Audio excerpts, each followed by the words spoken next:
जय माता दी। आइए सुनते हैं ललिता माता की यह कथा।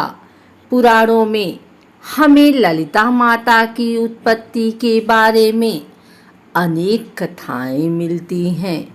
देवी पुराण की कथा के अनुसार ललिता माता की उत्पत्ति की कथा माँ सती के देह त्याग मौत से जुड़ी है।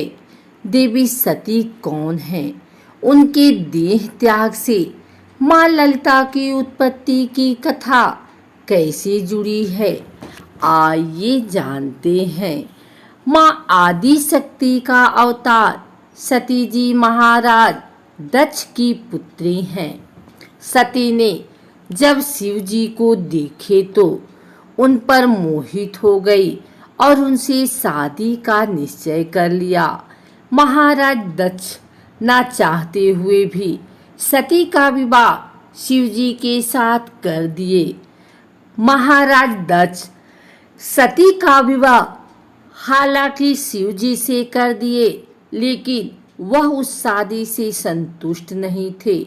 माता सती अपनी मर्जी से शादी की थी। दक्ष को शिव जी का हाव भाव वेशभूषा कुछ भी पसंद नहीं था। ब्रह्मा जी महाराज दक्ष को प्रजा का पालक अर्थात प्रजापति का पद दे दिया। प्रजापति का पद पाकर महाराज दक्ष में और ज्यादा अहंकार आ गया। प्रायः महान अधिकार की प्राप्ति से मन में अहंकार आ ही जाता है। संसार में ऐसा कौन है जिसे प्रभुता पाकर मद न हो। एक बार ब्रह्मा जी ने धर्म की निरूपण के लिए धर्म सभा का आयोजन किया। इस धर्म सभा में बड़े बड़े ऋषि मुनि व देवता उपस्थित थे। उस सभा में भगवान शिव जी भी उपस्थित थे। जब दक्ष प्रजापति वहां पधारे तो उनकी स्वागत में सभी ऋषि मुनि व देवतागण खड़े हो गए। केवल ब्रह्मा जी और भगवान शंकर अपनी जगह पर बैठे रहे। ब्रह्मा जी दक्ष प्रजापति की मानस पिता थे। दक्ष ने ब्रह्मा जी को प्रणाम किया। शंकर जी का बैठे रहना दक्ष प्रजापति को पसंद नहीं आया, क्योंकि ब्रह्मा जी उनके पिता थे, इसलिए उनका खड़ा ना होना उनको सही लगा। परंतु शिव जी उनके दामाद थे, इसलिए उनका खड़ा ना होना, उनको अभिवादन ना करना दक्ष को अपना अपमान करना लगा। प्रजापति दक्ष को इस बात से विशेष कष्ट हुआ कि उनके दामाद शंकर जी उन्हें प्रणाम नहीं किए। इस बात से व्यथित महाराजा दक्ष ने शंकर जी की बड़ी ही निंदा की। शंकर जी को असभ्य भ्रष्ट कहा। उन्हें श्राप तक दे डाला कि किसी भी यज्ञ में उन्हें कोई भाग नहीं मिलेगा। इतने में महाराज दक्ष का क्रोध शांत नहीं हुआ।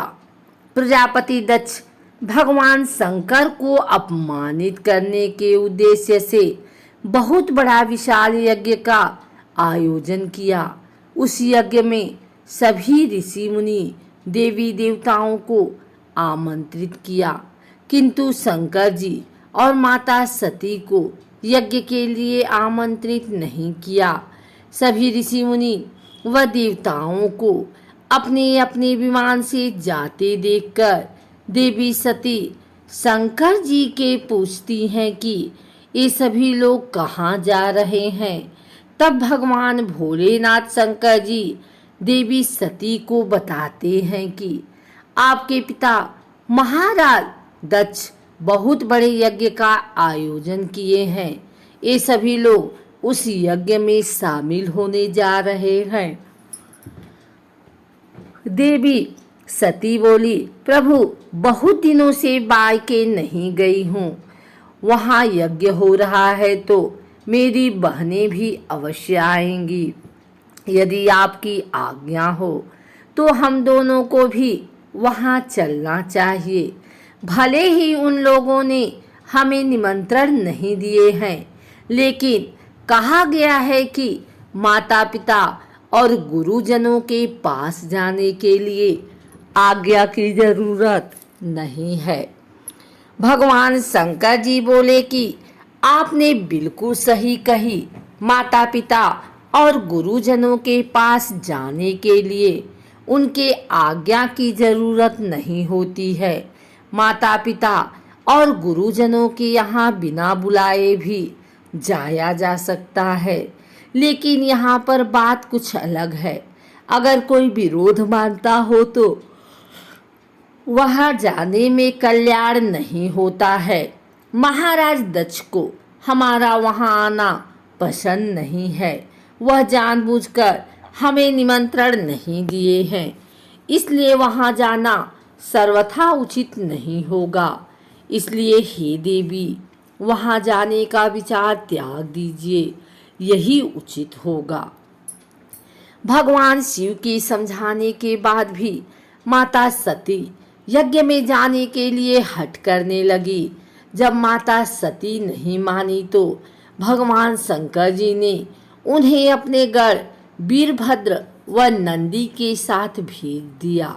सती जब अपने पीहर पहुंची तो सभी उनसे उपेक्षा करने लगे। महाराजा दक्ष उनका कोई सत्कार नहीं किए।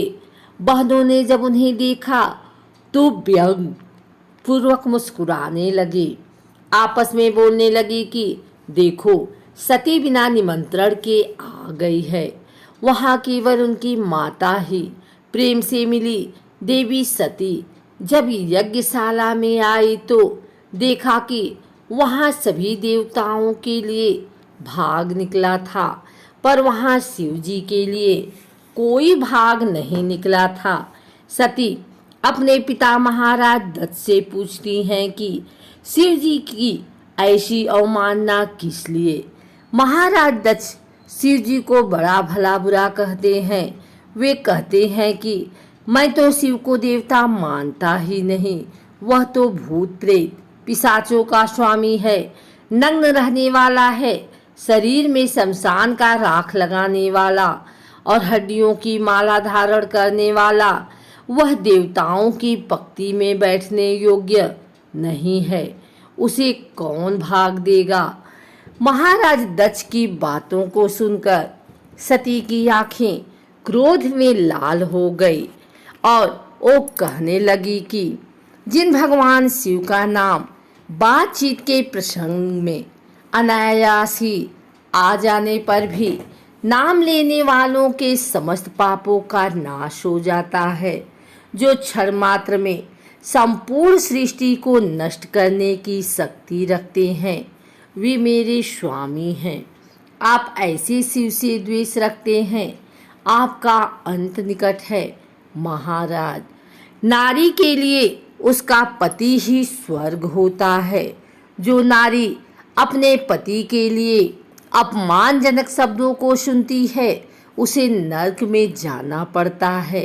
आप शिव जी से द्वेष रखते हैं, अतः आपके संसर्ग से उत्पन्न अपने इस शरीर को मैं तत्काल त्याग दूंगी, क्योंकि यह शरीर मेरे लिए यह कंकाल समान है। ऐसा कहकर सती ने भगवान शिव का ध्यान करके यज्ञ कुंड की अग्नि में अपने शरीर को भस्म कर दिया। माता सती का दिव्य पति प्रेम आज भी नारियों के लिए महान आदर्श है। पिता के द्वारा अपने पति के किए अपमान से नाराज सती यज्ञ कुंड में कूद गई और अपने प्राण त्याग दिए।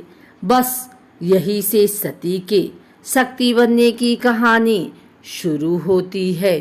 माता सती के यज्ञ कुंड में आत्मदाह करने को देखकर वीरभद्र ने क्रोध में आकर दक्ष का मस्तक काटकर फेंक दिया।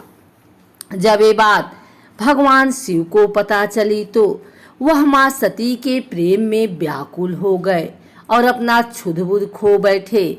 इसके बाद भगवान शिव ने दुखी होकर माता सती के शरीर को अपने सिर पर धारण कर तांडव नृत्य शुरू कर दिया। माता सती के शव को कंधे पर रखकर विश्व भर में घूमना शुरू कर दिया। भगवान शिव की इस स्थिति से संपूर्ण विश्व की व्यवस्था बिगड़ने लगी।